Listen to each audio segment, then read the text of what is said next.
Hello and welcome to the 100 Indie Artists Project. This is a music project designed for and by independent artists to help you firstly get to know some of the incredible musicians in your community, as well as get to know some insights and some tools that you can take on board with your own musical marketing journey.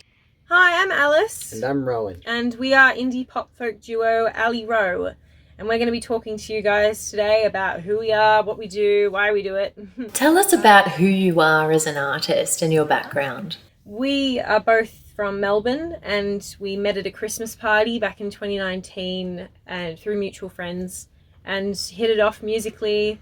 And then we got together a couple of times and decided we wanted to date. And now 2 years later, here we are. In terms of our music background, we've both come from a very musical family. I did a little bit of classical piano when I was younger, and my parents both play like piano and guitar. And your dad's very musical. He's been in the industry. Yeah, both of our dads have been very inspired by artists like James Taylor and Jim Croce. And your dad used to play bass for musicians. Played all sorts of stuff in bands. So we've both grown up with music in our blood.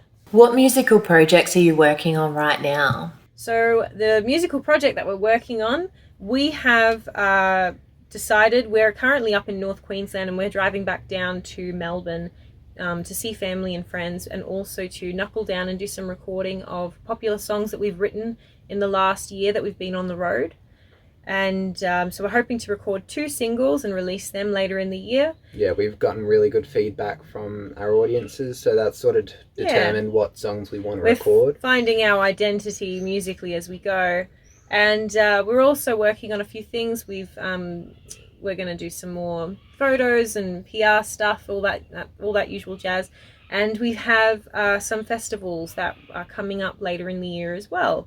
And we're not allowed to disclose what they are just yet, but they're in North Queensland, hint hint. So that's what we're working on at the moment, just recording a couple of songs and doing some more live performances and festivals. And of course we're writing all the time as well. Always writing something. Always inspired by something. Mm-hmm. So where do you feel that you're at in your musical journey right now, and where would you like to get to? Well, we think we're pretty new to the industry. We have been professionally musicians for 1 year, and in that time we've released 2 singles on Spotify, which was pretty good, pretty successful considering we started from nothing. We've not had a lot of music networks or anything, and have just had to rely on the generosity of our friends and family to support us through, which we don't have a lot of friends and stuff on Facebook, so it was, it's been a bit of a journey to develop a following from nothing.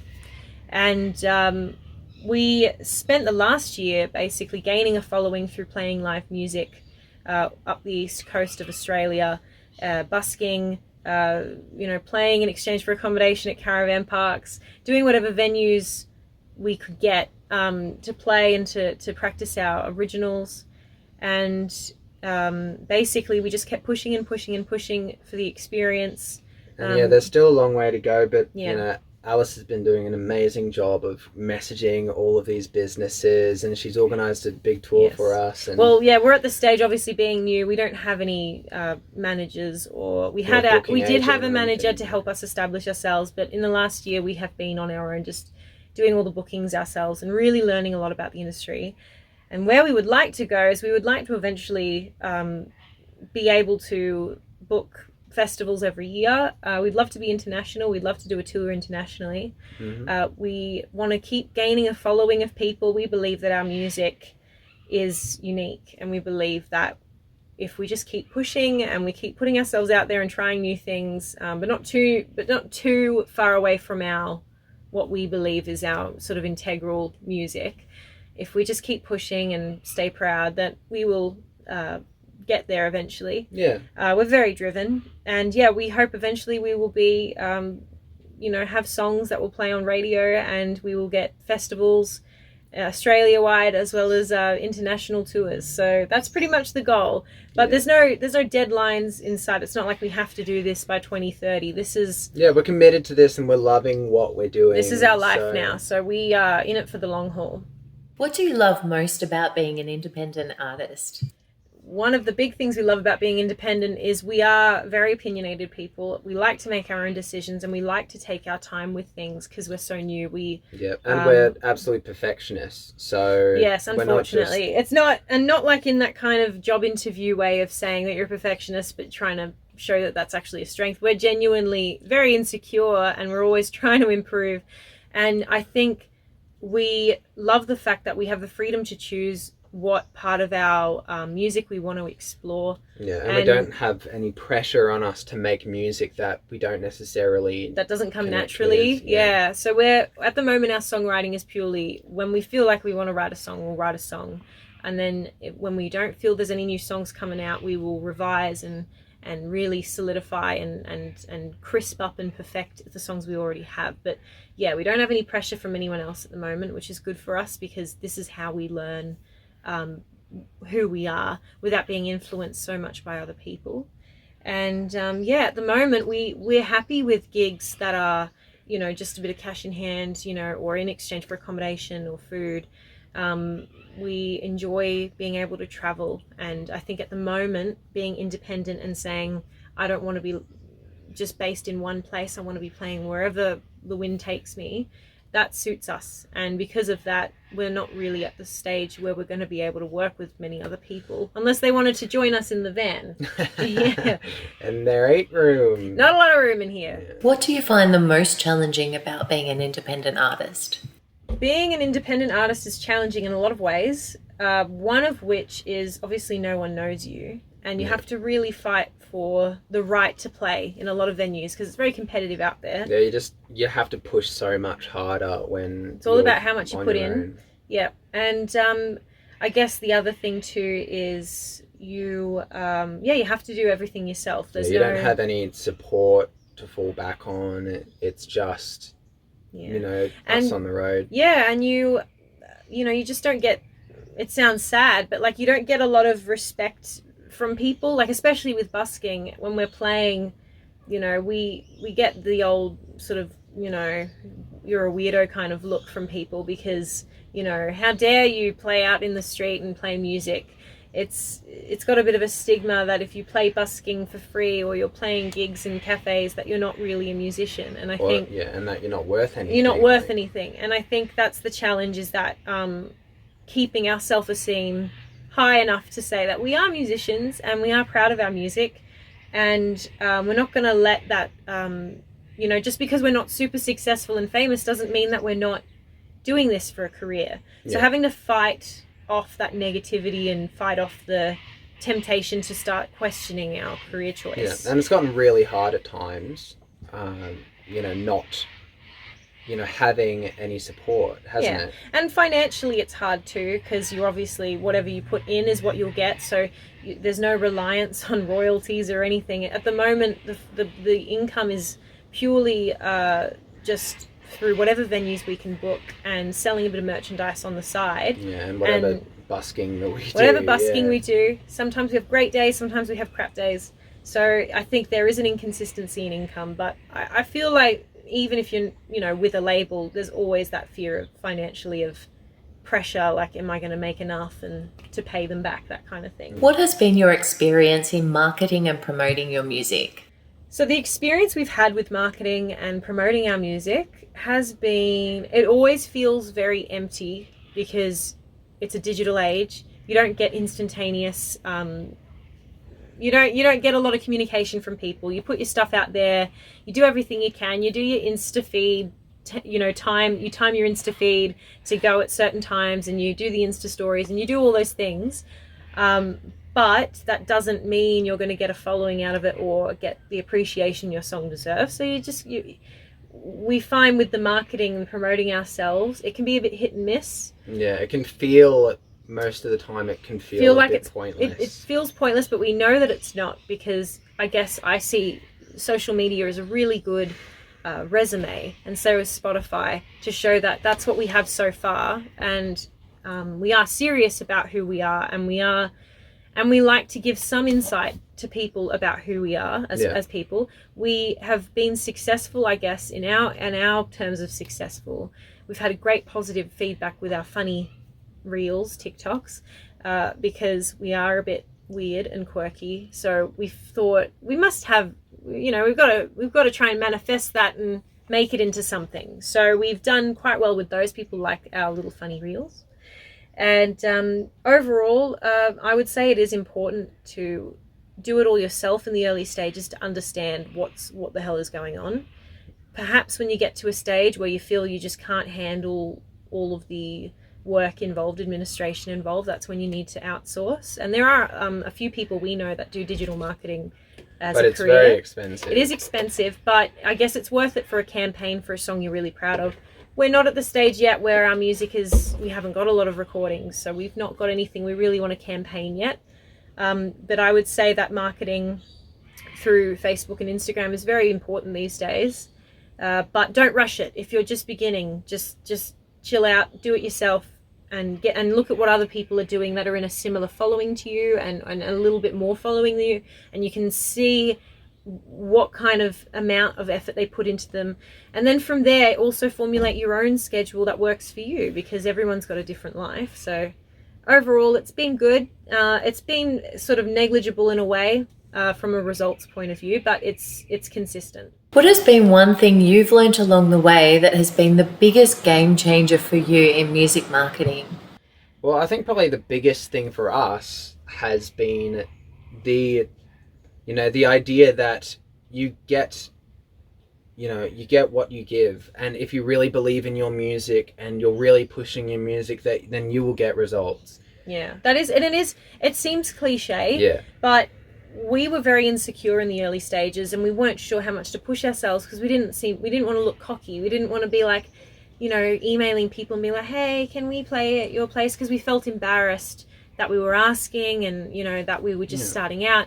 But we started to desensitize from that and say, oh, screw it. We'll just ask anyway. And now we're at the stage where we know that what we have to give is good. And so we're just like, come on, give us something. Yeah, well, because of the opportunities that have opened up because we asked, it gave us more experience and more confidence. Yeah. And now we are more inclined to want to ask and not stop. We want to keep going. And I think, so the big game changer for us was that to stop holding back. If you've got any different ideas or things that you think, oh, but I've not seen any other musicians do it, or, am I looking to try hard if I'm doing this and that? Just stop it. Just do what you feel is in your gut the best for you.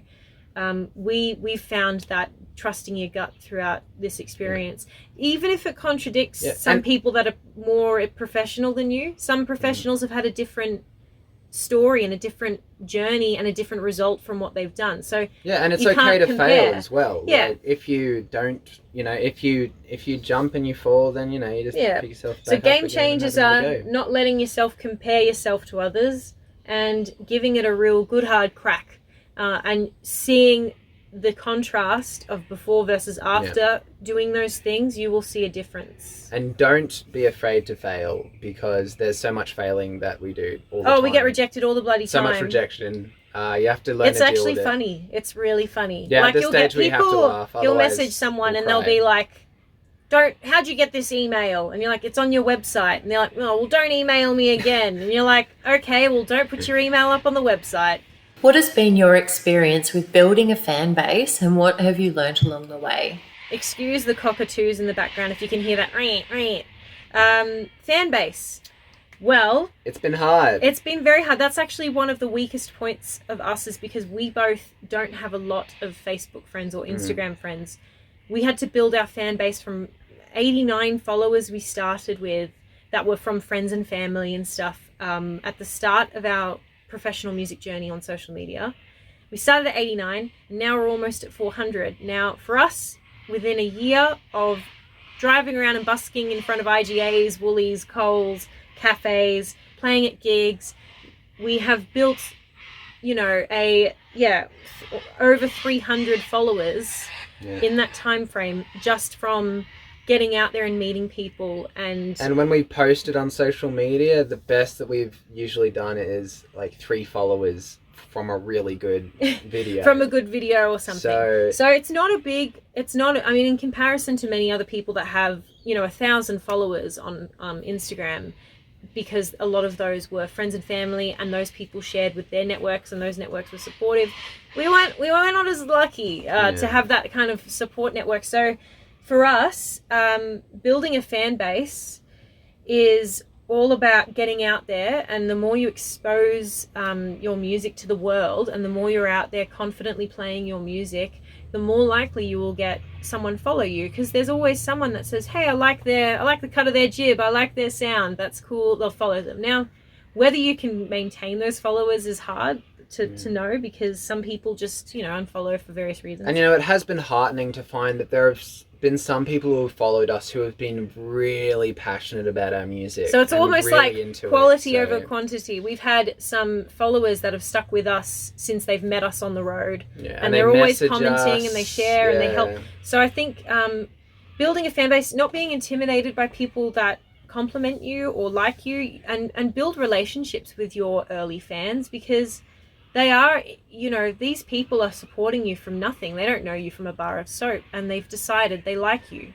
And so really be grateful and appreciative of them, and always thank them, and never forget who they are. I know it sounds hard, but really try to remember their names and faces. If you see them at a gig and you met them 2 years ago and they supported you back then when you didn't have as many followers, I think it's very healthy to remember those people and have conversations with them, have a drink with them, and take down that wall of pretentious, I'm the musician, listen to me, and you're just the, lowly listener. Yeah, that's not what get rid of that. We want to be friends with all of our fans. So I would say be friendly, and the biggest thing is that we've learnt from that is, if you're friendly and you appreciate the support will keep coming. Earning an income within music can be very challenging and often requires a diverse source of income streams. What are some of the streams of income you have relating to your music? It certainly is hard earning an income in music, but I don't know. I kind of apply it to what is easy to earn income these days. Every industry is struggling.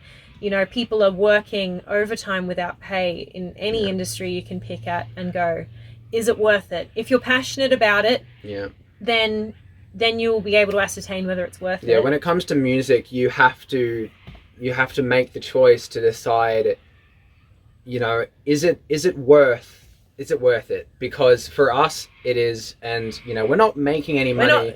We're just making enough to pay for fuel and food. And the occasional nice coffee or something. Sometimes we can treat ourselves. Yeah, but I think from an income point of view, we rely a lot on, at the moment, busking. We find that the stigma of busking, people look down on it, but it is the best experience. You quickly learn how to handle people, and some very quirky people. People are very generous. You'll witness some of the best and worst people busking. It's really good. You will, and we're two people, so I guess the thing is we don't have to worry too much about splitting it up between 4 members or 5 members. We know that, and we're also a couple, so we share a lot of things anyway. But our income streams at the moment are pretty much just busking and merchandise online. So we have uploaded, and on our website we have necklaces and earrings that we are selling, and we've sold a few of that merchandise in person too at gigs. We also get a bit of money through APRA. So if you have original songs and you're performing them at licensed venues, then it's really important just to take that extra couple of minutes to put that set list into APRA. Because what you do is we got $200 last year. It's like a yearly payment, I think. But you type in every gig that you do. If the venue is a registered APRA gig, live music venue gig, they should have an APRA account or something. And it can be boring, but it's just one of those things. It's very worth it. It's every dollar counts in the early stages. But you type in your originals onto an application form set list thing, which lists how many original songs you played, and then that just goes into the registry, and then you'll get paid eventually. And that's what we try to do. A lot of venues, though, if they're not like with APRA, then don't worry about it. But it is worth it. What else is there for income?